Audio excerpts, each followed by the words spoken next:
These dinners were never photographed or written down, but they were unforgettable, cooked in the same pans for decades, passed down with stories instead of recipes. Every bite carried the memory of cold winters, big families, and small paychecks. These meals didn't just feed the body, they reminded it to keep going. Tomato gravy over biscuits.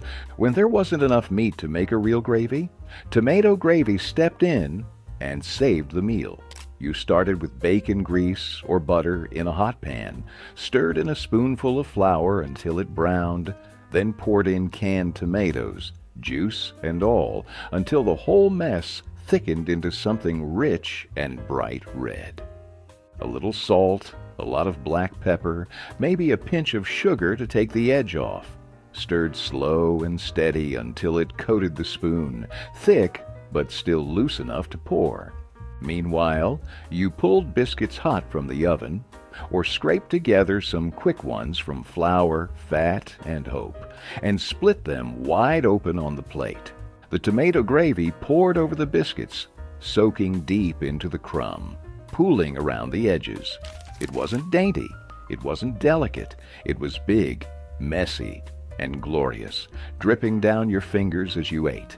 Tomato gravy wasn't just about stretching a can into a meal, it was about making something warm and real when the cupboard looked back at you empty. It was survival smothered in sauce, and nobody walked away from the table hungry. Fried cabbage with bacon drippings? It didn't take much to turn a head of cabbage into something that could fill the whole house. You started with a heavy iron skillet slicked with bacon drippings saved from better mornings. When the pan got hot enough to smoke, you threw in rough chopped cabbage by the handful, the green leaves hissing and wilting down into the fat. A little salt, a crack of black pepper. That was all it needed. Some folks tossed in diced onions if they had them, or a few crumbles of leftover bacon if the pantry was generous. But even bare, just cabbage and fat, it fried up into something sweet, smoky, and good enough to make you forget what wasn't sitting on the table next to it.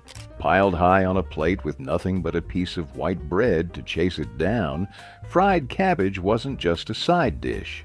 It was survival food. It stretched the budget, filled the kitchen with the smell of something real, and gave everyone around the table one more reason to believe tomorrow would come with a little more on their plate. Mashed potato pancakes. It started with the leftovers, the lumpy, cold mashed potatoes nobody wanted to reheat. You mixed in a little flour, maybe an egg if you could spare one, and shaped the stiff, sticky dough into rough patties with flour-caked hands. Into a hot, greased skillet they went, sizzling and sputtering as the outsides crisped to a deep golden brown, while the insides stayed soft, almost creamy. You didn't need anything else. Maybe a little salt and pepper on top, maybe a scrap of sour cream if there was a lonely tub in the icebox.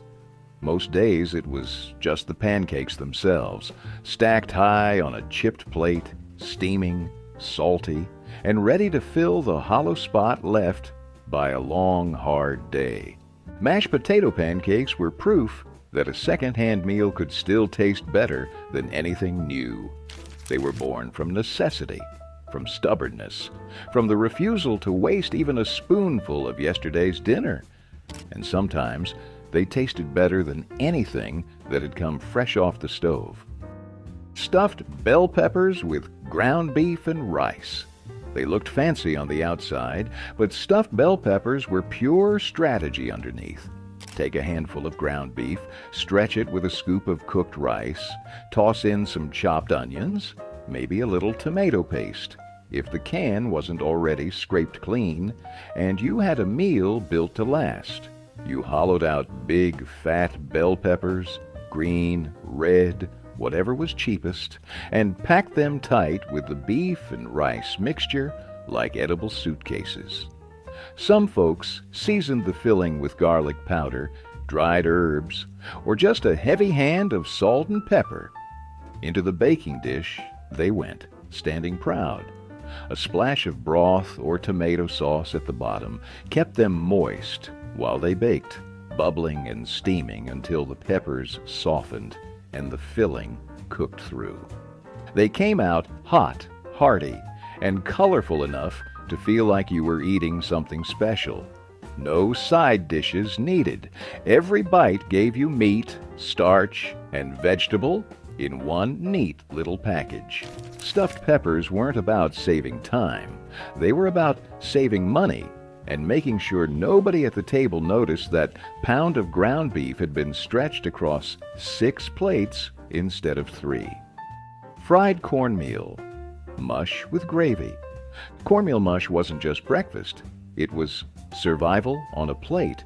You boiled cornmeal in water until it thickened into a stiff, heavy mass that stuck to the sides of the pot like concrete. Once it cooled, it was sliced into thick, golden bricks and fried in a skillet until the edges turned crisp and brown, the inside staying soft and warm. But fried cornmeal mush by itself wasn't always enough. That's where the gravy came in. Thin white gravy made from a little bacon fat, a spoonful of flour, and just enough milk or water to stretch it. Poured hot over the crisp slices, it turned plain mush into a full meal, heavy enough to get you through a long day in the fields or the factory. Some folks added black pepper until it looked like the surface of the moon. Others kept it plain and simple because that's all they had. It wasn't fancy. It wasn't even that pretty. But it was food that filled your belly and stayed there, stubborn and steady, long after the plate was empty. Cornmeal mush with gravy wasn't about flavor fireworks. It was about making something lasting from almost nothing. Ground beef and corn casserole. It wasn't pretty, but it was the kind of meal that filled a kitchen with the smell of something good, something solid. You browned a pound of ground beef in a big skillet, no draining, no measuring, just enough to get the fat sizzling. Then you tossed in a can of corn, a scoop of tomato paste or whatever sauce you had lying around, and a few shakes of chili powder for good measure. The whole mess got dumped into a battered baking dish. Then came the topping, crushed saltines, cornbread batter, or even a quick pancake mix if that's all you had. It baked into a golden, crackly blanket that hid the rich, smoky beef underneath. This wasn't some polished casserole with a dozen fancy ingredients. It was sweet, salty, filling, and cheap enough to feed a family on nickels. If there were leftovers, they only got better overnight, soaking up all the flavors into something even heavier. Ground beef and corn casserole didn't try to impress anybody. It just got the job done, fast and without apology, at the end of a day when nobody had anything left to give but hunger. Sloppy Joe meat stretch. Heavy on sauce, light on beef. It looked like a feast on the plate, even if there wasn't much beef in the pan. Sloppy Joe meat stretch was a trick as old as hard times. Stretch a pound of ground meat with so much sauce, onions, and filler that it looked like you were eating double. You browned what little ground beef you had, crumbling it fine to make it seem like more, then dumped in a heavy ladle of ketchup, a splash of water, maybe a squirt of mustard or Worcestershire sauce if you were feeling bold. Some folks tossed in diced onions or a handful of oats to bulk it up even more. It simmered into a thick, sweet, tangy mess that could soak through a hamburger bun faster than you could take a bite. No sides, no frills, just a big sloppy sandwich held together by hope and sticky fingers. Sloppy Joe meat stretch wasn't about fooling anybody. Everyone at the table knew what was missing. But nobody complained, not when their stomachs were full and there was enough left over to pack tomorrow's lunch. Chicken livers with rice and peppers. You knew what was cooking the second you walked through the door. It wasn't subtle. Chicken livers pan-fried with diced onions and chopped bell peppers filled the whole house with a smell that hit you like a brick wall. Some folks loved it, some wrinkled their noses, but nobody walked away from a plate still hungry. Livers were cheap, dirt cheap, and packed with iron, protein, and a rich, earthy flavor most people today would barely recognize. Tossed in a hot skillet with just enough oil to sizzle, they browned fast, soaking up every bit of flavor from the onions and peppers. A splash of hot sauce or a pinch of garlic powder took it even further, stretching a few cents worth of ingredients into a meal that could last 2 days.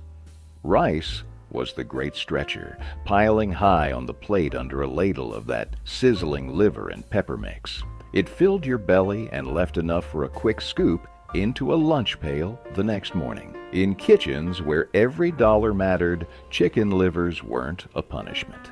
They were a promise that you could still eat well even when money was tight. Boiled dinner, corned beef, cabbage, and potatoes. It didn't look like much, but boiled dinner was the backbone of factory towns and farmhouse kitchens alike. You started with a slab of corned beef, salty, brined, and tough as shoe leather until you showed it patience. Tossed into a big pot of water, it simmered for hours, softening slow while the house filled with a rich, peppery steam. Whole potatoes came next, skins on and scrubbed clean, dropped into the broth like stones. Carrots, thick cut, and cabbage stacked in big leafy layers joined after, soaking up the meaty, salty flavor until every bite tasted like it belonged to a different century. It wasn't delicate, it wasn't fast, but it fed everybody from the youngest kid to the oldest granddad, stretching across meals and into sandwiches and hash the next morning. Some slathered their corned beef in mustard, others just loaded their plates high and ate until they couldn't move. Boiled dinner wasn't about looking good. It was about surviving another cold night with something warm in your belly and enough left over to hope tomorrow might feel a little easier. Breaded veal cutlets with instant mashed potatoes. For a few minutes, you could almost pretend it was payday. Breaded veal cutlets were thin, quick, and just fancy enough to feel like you were celebrating something, even if you weren't. Thin slices of veal, pounded even flatter with the bottom of a jar or a rolling pin, were dipped in flour, then egg, then a heavy coat of breadcrumbs. They hit the skillet and sizzled immediately, the breading locking in the tiny bit of moisture the cutlet had left. In a few minutes, they crisped up golden and hot, with a crunch that sounded like breaking into something better than you could afford.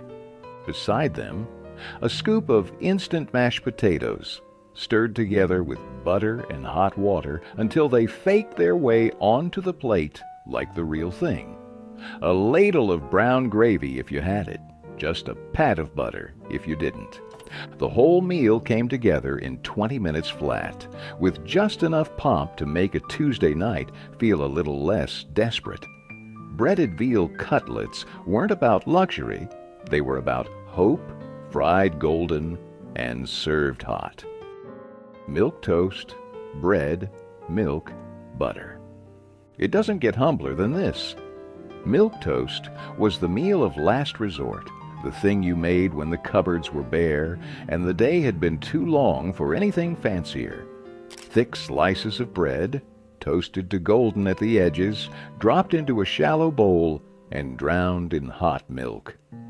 A pat of butter melted across the surface, swirling into the warm, pale puddle like a tiny luxury.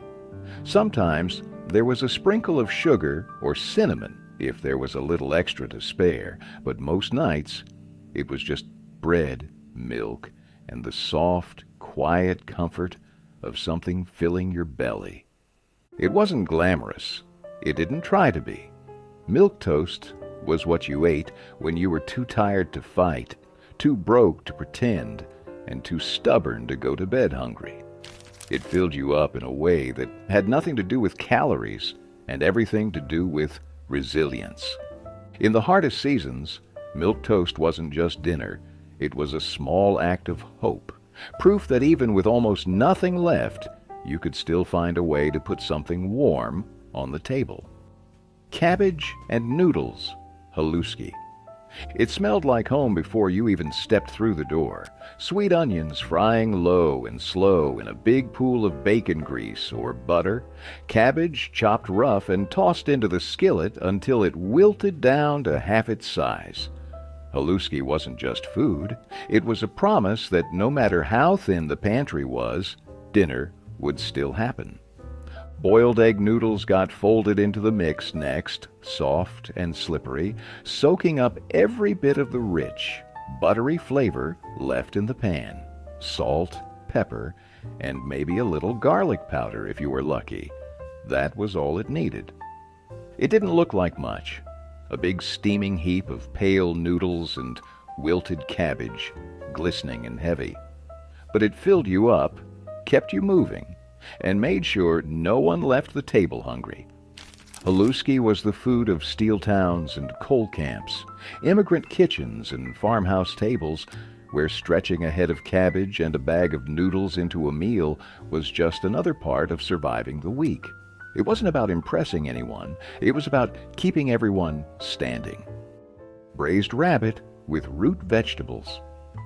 Before meat came in neat plastic packages, families made do with what they could catch, and rabbit was the prize of many backyard hunts. Braised rabbit with root vegetables wasn't some special occasion meal. It was regular folks turning the day's luck into something that could feed everybody. You started by searing the rabbit pieces hard in a heavy skillet, locking in what little fat the lean meat carried. Then you added a handful of garden vegetables, carrots, turnips, onions if you had them, chopped rough and thrown in like it didn't matter.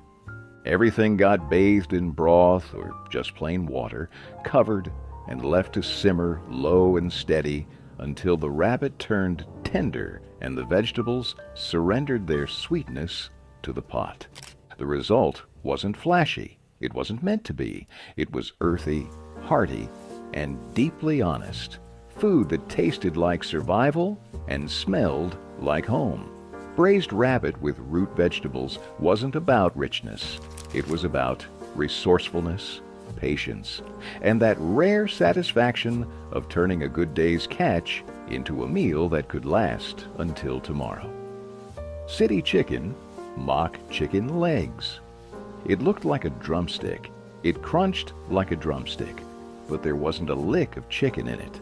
In butcher shops where poultry was a luxury and pork was cheap, city chicken, mock chicken legs, was a working man's trick to turn scarcity into something special. Cubes of pork or veal were skewered tightly onto sticks, dipped in beaten egg, rolled in breadcrumbs, and pan-fried or baked until golden and crisp. When they hit the skillet, they sizzled like the real thing. When they came out, steaming and tender under that crispy shell, nobody cared what meat was hiding inside. Some folks finished them off in the oven, wrapped in foil to keep the juices locked in. Others just fried them until the breadcrumbs turned a deep, toasted brown. Kids loved them. Grown-ups depended on them, and everyone knew the truth. It wasn't about what it was.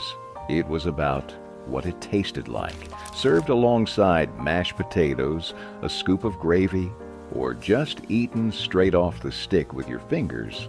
City chicken turned a handful of scraps into something that felt like a feast. Canned tamale pie with cornbread crust. It didn't come from a fancy recipe card. It came straight from the pantry, thrown together from whatever cans hadn't been opened yet. Canned tamale pie was the kind of working man's dinner that smelled like it took all day to make, but came together in under an hour. You browned a pound of ground beef, stirred in a can of corn, a can of tomatoes or tomato sauce, and maybe a can of beans if you had one. A heavy shake of chili powder or cumin turned it from scraps into something that smelled like Sunday supper. The real magic was the cornbread. Mixed from a box and poured right on top, it baked into a golden, fluffy blanket, while the beefy filling bubbled up around the edges. When it came out of the oven, you didn't wait long, just grabbed a big spoon and dug straight in. Every bite was rich, smoky, and sweet from the corn, packed with enough meat and starch to keep you full till tomorrow. It wasn't about presentation, it was about filling plates without emptying wallets. Canned tamale pie proved you didn't need much to eat like a king, just a can opener and a little imagination. Egg drop soup with leftover vegetables. It wasn't a feast, it wasn't even much of a meal, but when the cupboard was down to scraps, egg drop soup kept you going. You boiled a pot of thin broth, chicken if you had a leftover carcass, water with a bouillon cube if you didn't. Leftover vegetables got chopped rough and thrown in. Wilted celery, a stray carrot, a handful of peas. Nothing went to waste. When the broth was boiling hard, you cracked an egg into a bowl, whisked it with a fork, and poured it slowly into the pot in a thin stream, stirring gently to create wisps of soft cooked egg floating like torn ribbons in the soup. A little salt, a crack of pepper, maybe a splash of soy sauce if there was some forgotten bottle in the back of the pantry. It wasn't fancy, but it was hot. It was nourishing enough to put something warm in your belly when there wasn't much else coming. Egg drop soup wasn't about flavor fireworks. It was about stretching one egg, 1 cup of broth, and a handful of scraps into something that tasted just enough like hope. Chipped beef on toast. SOS. On a shingle. It wasn't polite to say what it really was, but everyone knew the nickname SOS. It stood for on a shingle, and it fed generations of soldiers, factory workers, and hungry kids who needed something fast, salty, and heavy. You started with chipped dried beef, thin slices pulled from a jar or a little vacuum-sealed pouch, tossed into a hot skillet with melted butter. Then you stirred in a spoonful of flour, made a quick roux, and poured in milk until a thick, creamy gravy came together, spotted with bites of salty beef. Meanwhile, you toasted whatever bread you could get your hands on. Cheap white bread was the classic, but anything that could hold gravy would do. The whole sloppy mess was ladled over the toast, soaking into every corner until the bread nearly disappeared under the weight. It wasn't fancy, and it wasn't delicate. It was blunt force food, designed to hit the stomach like a brick and hold you there until the next meal. Chipped beef on toast wasn't about flavor fireworks. It was about putting something hot and heavy on the plate when the world didn't give you much else. Potato cakes with onion. It started with yesterday's mashed potatoes, the cold, stiff kind that nobody wanted to eat straight from the icebox. You stirred in a handful of chopped onions, maybe an egg if you had one to spare, and enough flour to pull the whole thing together.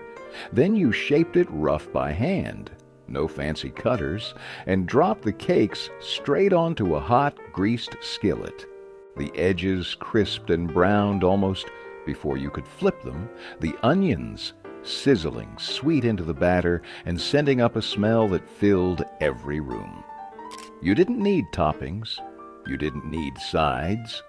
Just a fork, or your hands if nobody was looking, and a big plate of hot golden potato cakes. Some folks dusted them with a little salt. Some drizzled them with whatever scrap of gravy might be left over from the night before. Most just ate them straight off the pan, burning their fingers because waiting was worse than the burn. Potato cakes with onion weren't about impressing anybody. They were about not wasting a thing and finding a little crisp, golden joy in the middle of a tough week. Salisbury steak with mushroom gravy. It was the closest thing most families got to steak, and nobody minded one bit. Salisbury steak started with ground beef mixed with breadcrumbs, egg, salt, pepper, and maybe a splash of Worcestershire, if someone had splurged a little. You shaped the mix into thick oval patties, seared them hard in a skillet until the edges crusted and the inside stayed juicy. Then you set them aside and built the real magic: mushroom gravy. A handful of sliced mushrooms and a chopped onion sizzled in the fat left behind. A quick dusting of flour, a slow pour of broth, and suddenly the skillet was bubbling with a rich, savory sauce that smelled like it cost a whole lot more than it did. The patties went back into the pan, soaking up every drop of flavor while the gravy thickened. Spoon it over a scoop of mashed potatoes. Boxed or scratch, it didn't matter, and you had yourself a meal that made a Tuesday night feel almost like Sunday. Salisbury steak wasn't about luxury. It was about tricking the world into thinking you had a little more than you did, and pulling it off so well nobody questioned it. Fried rice with scraps of whatever. Fried rice wasn't born in high-end restaurants. It came out of battered kitchens where yesterday's leftovers turned into tonight's salvation. Cold rice, scraped from the bottom of an old pot, went into a screaming hot skillet, slicked with bacon fat, lard, or whatever grease hadn't already been stretched into something else.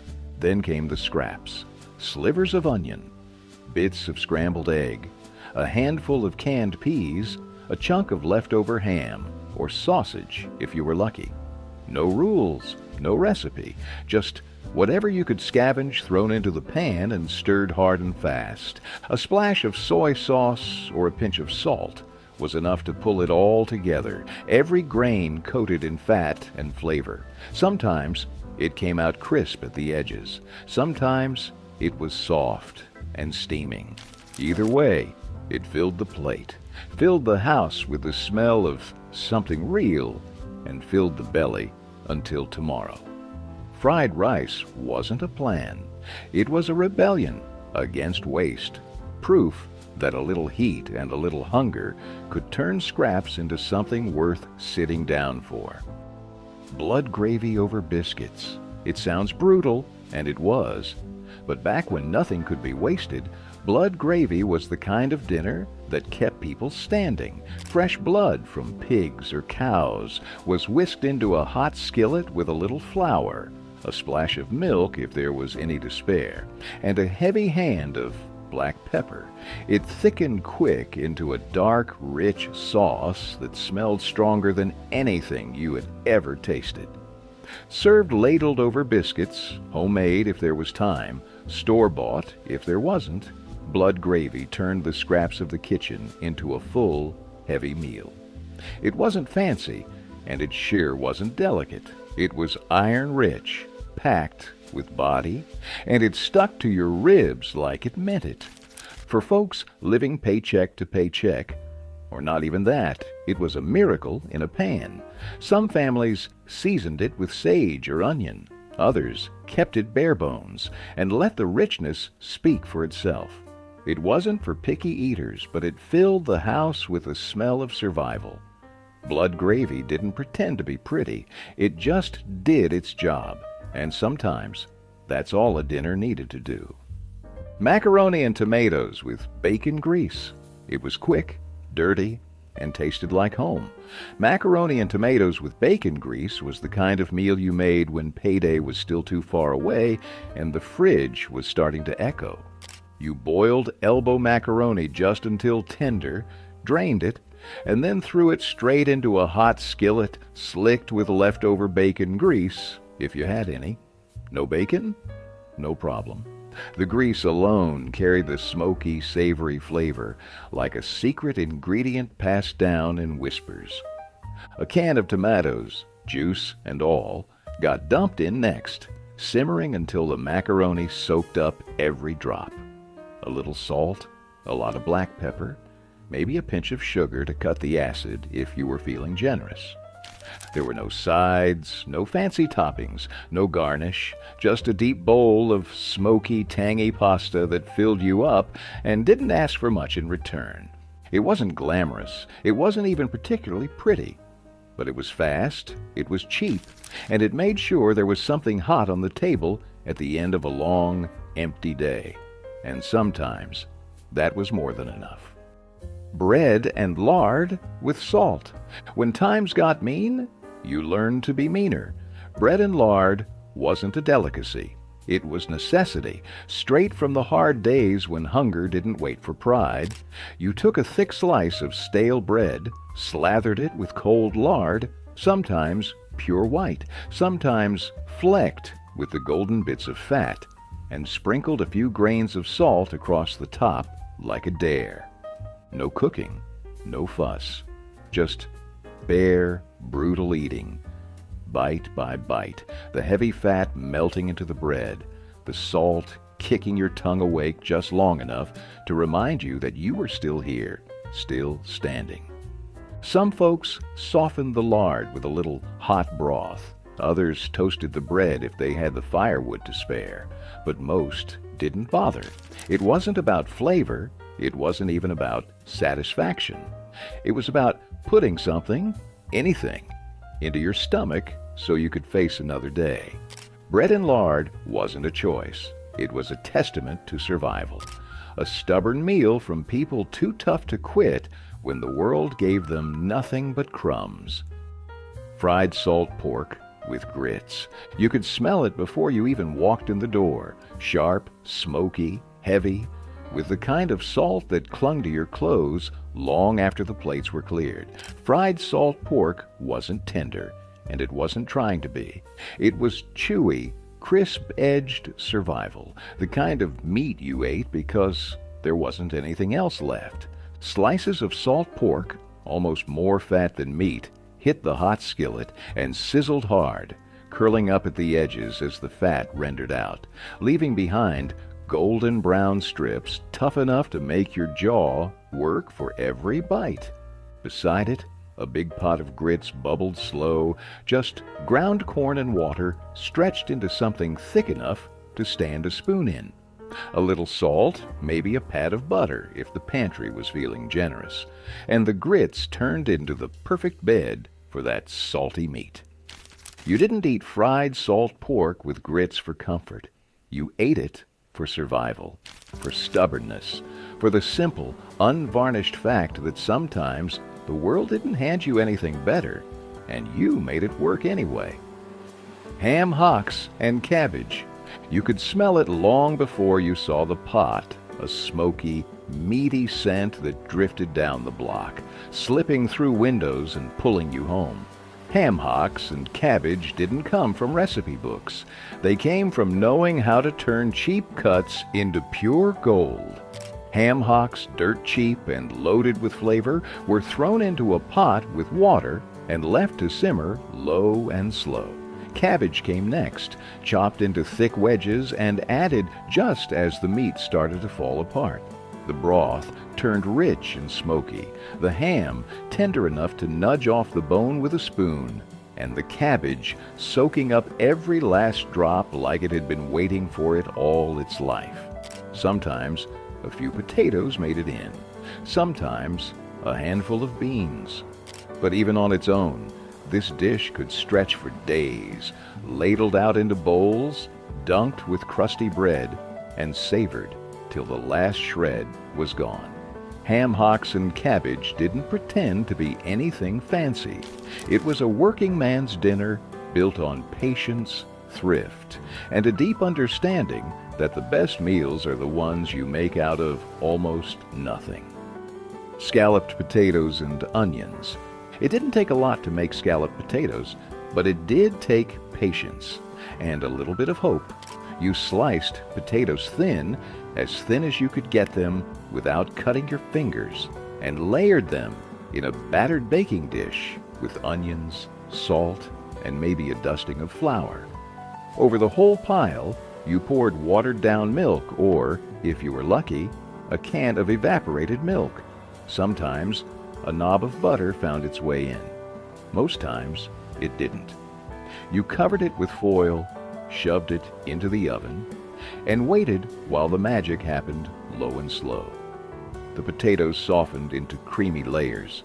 The onions melted down into sweet, slippery bites, tucked between the starch. The milk thickened into a pale gravy that pooled at the edges of the pan.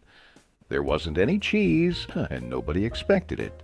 Scalloped potatoes and onions weren't about decadence. They were about using what you had, stretching it as far as it could go, and pulling a full meal out of the kind of scraps most people would overlook. Pickled pig's feet with boiled potatoes. You either loved them or you didn't, but pickled pig's feet were a rite of passage in kitchens that couldn't afford to waste a thing. It started with a clear glass jar packed tight with pig's feet soaked in vinegar, garlic, and a handful of rough spices. They sat there for days, sometimes weeks, until the meat turned soft, tangy, and gelatinous. Once pulled out, the feet weren't dressed up. They were slapped onto a plate beside a scoop of plain boiled potatoes, steaming and humble. You didn't eat pickled pig's feet because you wanted fine dining. You ate them because they filled you up, gave you collagen and protein when money couldn't. The vinegar cut through the richness, and the potatoes smoothed it out, balancing salty, sour, and starchy into something weirdly comforting. No one pretended this was elegant food. It was daring, gritty, unapologetically real. It didn't just feed you. It dared you to be tougher than your circumstances. In homes where pride meant nothing if your stomach was empty, pickled pig's feet were a badge of honor. Fried bologna and eggs. It wasn't steak and eggs, but on the rough weeks, fried bologna and eggs could make you feel like you were eating something special. Bologna, thick sliced, from the cheapest package you could find, hit the skillet and curled up at the edges almost instantly, the fat sizzling out into the pan. You cracked a couple of eggs right into the grease, letting them fry up with crispy edges and runny yolks if you were lucky enough to catch them just right. The smell of salty meat and eggs filled the whole kitchen, making the walls and your clothes smell like breakfast, no matter what time of day it was. Some folks slapped the bologna and eggs between two slices of white bread and called it a sandwich. Others just forked it straight off the plate with a heavy grind of black pepper on top. It wasn't healthy. It wasn't refined. But fried bologna and eggs was fast, filling, and cost next to nothing, exactly what you needed when money was tight and the day had already worn you thin. Tomato sandwiches with salt and pepper. When the gardens came in, heavy, and the pantry stayed light, tomato sandwiches were the food of kings. Thick slices of fresh tomato, red and dripping, laid out on two slices of soft white bread, slicked with a smear of mayonnaise if you had it, and if you didn't, plain was good enough. A heavy sprinkle of salt, a crack of black pepper, and that was it. Fold the bread together, bite down, and let the juice run down your wrists while you leaned over the sink, catching every messy drop. No sides, no fancy spreads, just bread, tomatoes, and the wild, bursting flavor of something you grew yourself, or traded for, or begged off a neighbor's vines. In the hottest days of the year, when the stove was too much trouble and the air was too heavy to think, a tomato sandwich wasn't just a meal. It was a reminder that simple things could still taste like luxury, even when the wallet said otherwise. Slow-cooked beef heart stew. It wasn't the cut anyone wanted, but in lean times, beef heart was a gift. Lean, dense, and packed with flavor. If you knew what you were doing, it needed careful hands and a lot of patience. You trimmed it slow, slicing away anything tough or stringy, then browned it hard in a heavy pot until the whole kitchen smelled like something real. Broth or water came next, enough to just cover, maybe with a splash of vinegar or a couple bay leaves to help tenderize the stubborn muscle. Low heat and long hours were the secret. Left to simmer all day, the heart softened, giving up its toughness and taking on a richness that didn't taste like anything else. Carrots and parsnips went in near the end, adding sweetness and body to the stew. It wasn't glamorous. It wasn't supposed to be. It was survival food, nourishment pulled out of the parts most people threw away. Served with bread, rice, or just eaten straight from the pot, slow-cooked beef heart stew reminded everyone at the table that tough times could still produce tender meals, if you were willing to work for it. Rice and tomato gravy. When the cupboards were almost bare but you still needed something hot and filling, rice and tomato gravy was the answer. It started simple. White rice boiled soft and piled high in big battered bowls. The gravy came next. Cheap canned tomatoes, juice and all, simmered with a little water, a spoonful of bacon grease if you had it, and a heavy hand of salt and pepper. Sometimes there was a pinch of sugar to take the edge off the acid. Sometimes just a prayer. You ladled the tomato gravy straight over the mound of steaming rice, letting the bright red sauce soak into every grain. It wasn't fancy. It wasn't even pretty. But it was hot, it was heavy, and it stayed with you. Rice and tomato gravy didn't try to pretend. It was about using what you had and stretching it until it gave up everything it could. In kitchens, where a can of tomatoes and a handful of rice could mean the difference between dinner and going without, this was the kind of meal that made sure nobody left the table empty. Bologna boats with melted cheese. Nobody pretended this was fancy. Bologna boats were what you made when the fridge was almost empty. The paycheck was late, and you still had hungry mouths to feed. Thick slices of bologna, laid out on a battered baking sheet, curled up at the edges as the oven heat hit them, forming little bowls just begging to be filled.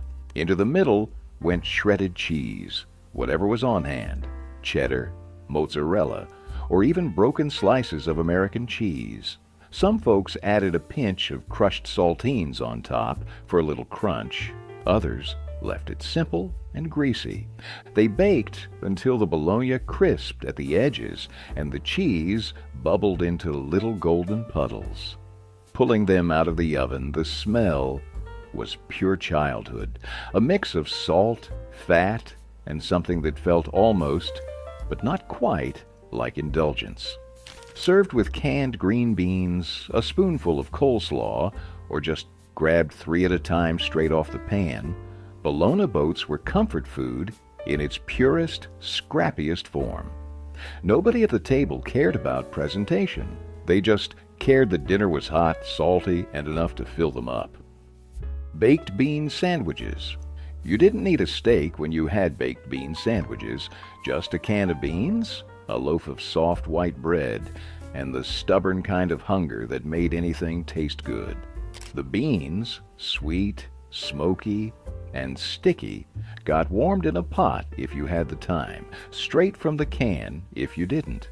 You spooned a thick heap onto a slice of bread, let the sauce soak into the soft crumb, and capped it with another slice before everything slid apart.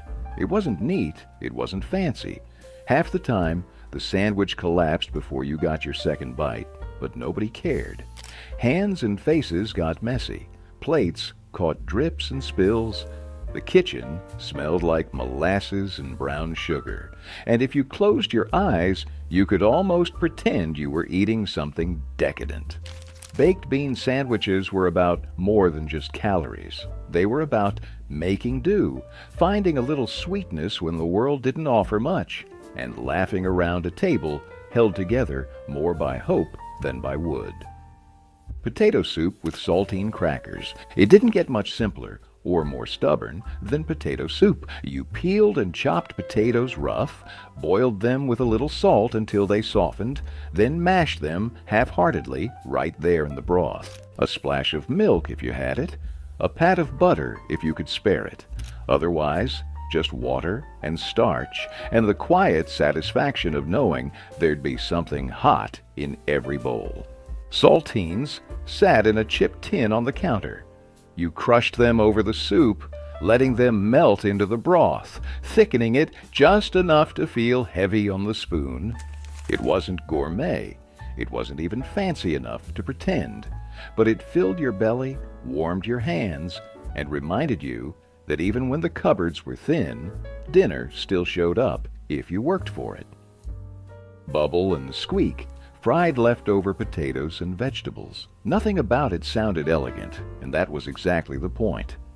Bubble and Squeak was the kind of dinner built from what nobody else wanted: leftover potatoes, limp cabbage, forgotten carrots, tossed together in a hot skillet with a little fat, bacon grease if you were lucky, lard if you weren't.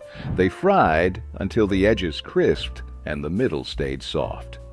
The name came from the sound it made as it cooked, the bubbling of the fat, the squeak of cabbage pressing against the pan. You didn't need measurements or a recipe. You just needed scraps and a good ear. Some folks added a handful of chopped onions or a slice of leftover meat, but most nights it was just starch and stubbornness fried into something hot and heavy. It wasn't glamorous, and it wasn't meant to be. It was food that made the most of nothing.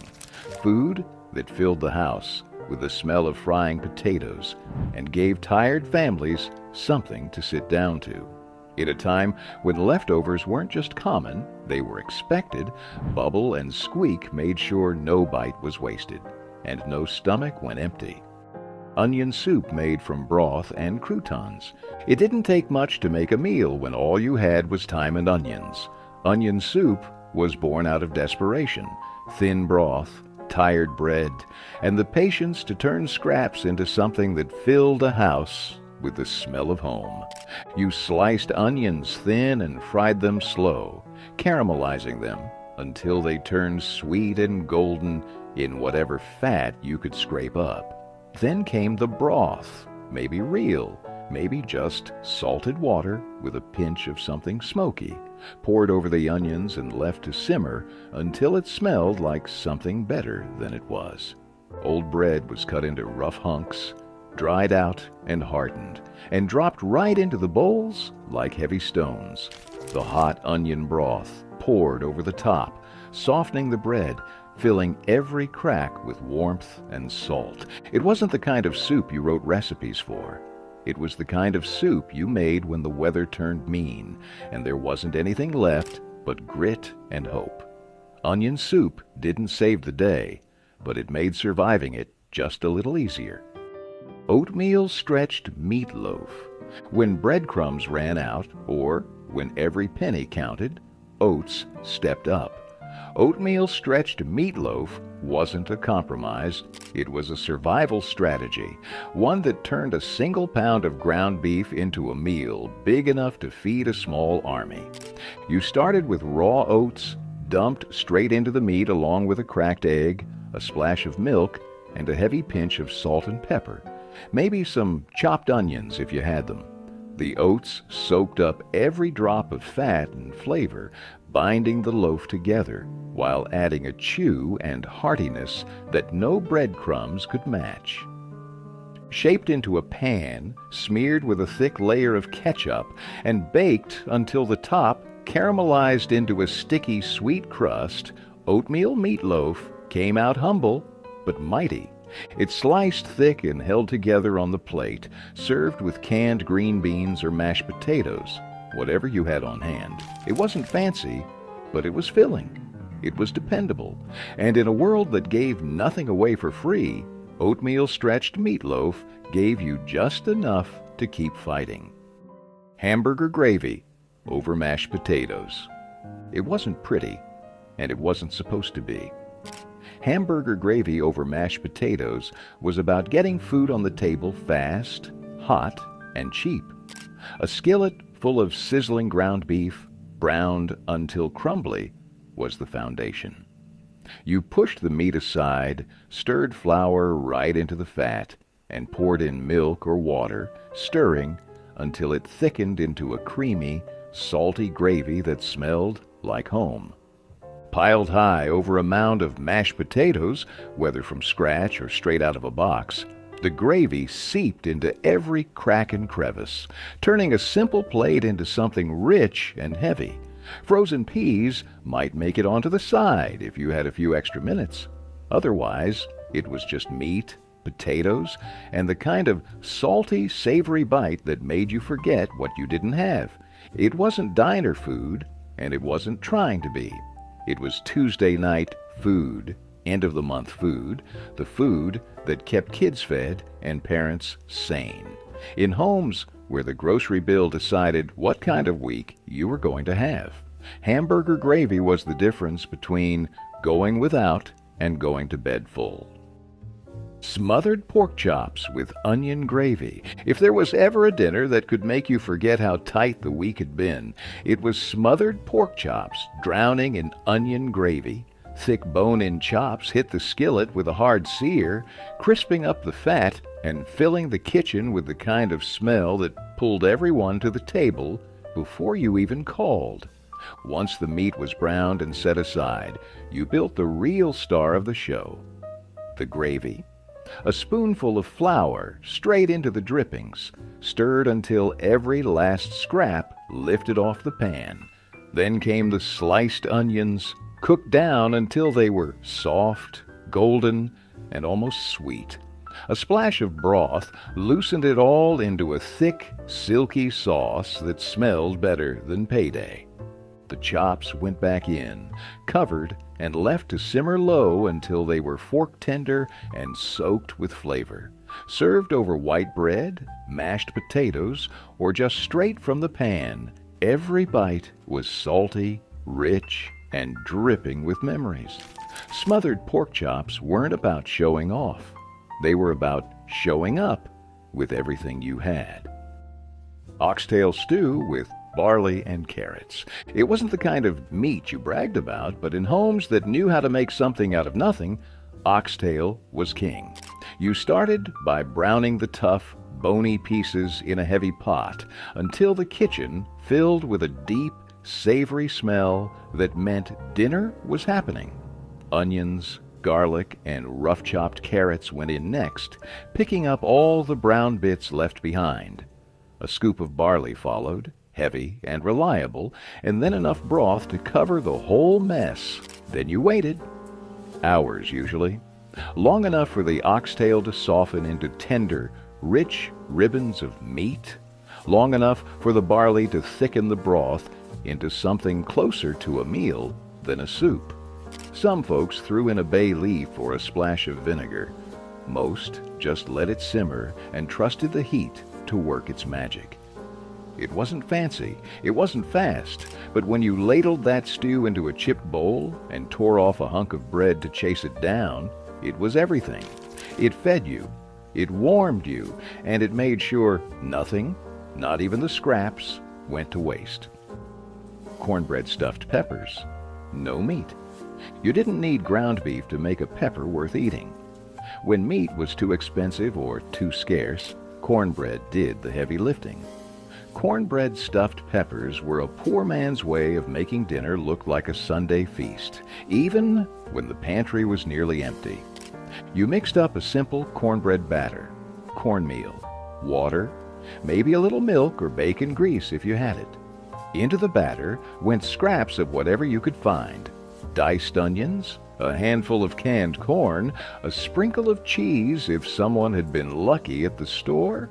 Bell peppers were hollowed out, standing proud like little green bowls, and filled to the top with the thick, gritty batter, baked until the cornbread puffed up golden and cracked at the top. The peppers softened into tender shells you could cut with a fork. There wasn't any meat, and nobody expected there to be. It was about making something that looked and smelled like abundance, even when the cupboards told a different story. Cornbread, stuffed peppers didn't apologize for what they were. They just showed up hot, full, and ready to fill another hungry belly. Pinto beans and cornbread. You didn't need a recipe to make it. You just needed a pot, a bag of dry pinto beans, and the patience to let them cook slow and steady. Pinto beans weren't fancy, but they had something better: body, flavor, and the kind of stick-to-your-bones heartiness that kept you standing through long days. The beans simmered for hours, with nothing more than a hunk of salt pork or a ham bone, if you were lucky. If not, just salt and water and the slow magic of heat. Toward the end, some folks threw in a chopped onion or a sprinkle of black pepper, but the beans didn't need much dressing up.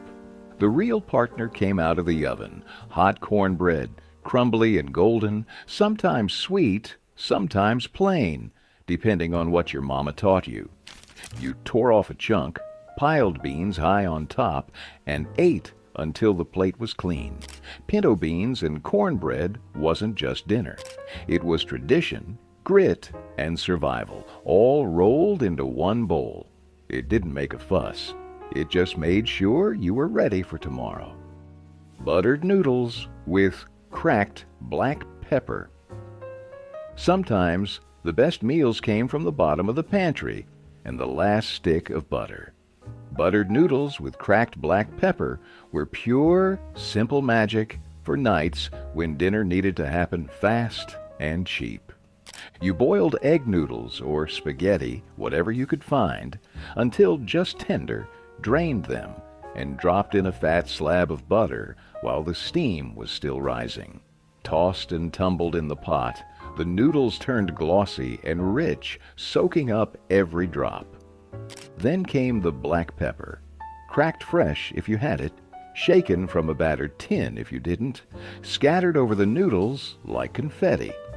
Some folks threw in a pinch of salt, maybe a dusting of cheese if they were lucky, but most just let the butter and pepper do the talking.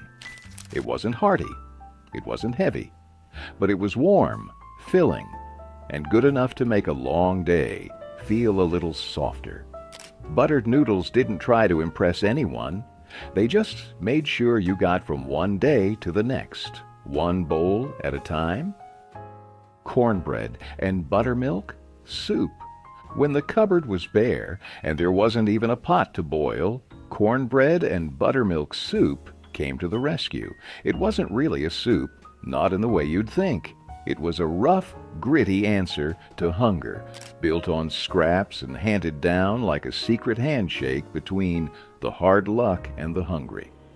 You crumbled leftover cornbread into a chipped bowl, poured cold buttermilk over it until the crumbs floated and softened, and stirred until it looked like something halfway between porridge and stew. Some folks added a pinch of salt, others a sprinkle of black pepper, but most just ate it plain, spoon by spoon, heavy in the mouth and cold against the heat of long summer nights. It wasn't pretty, it wasn't elegant, but it filled your gut without emptying your pockets. And sometimes that was more important than anything else. In the lean years, cornbread and buttermilk soup wasn't a fallback.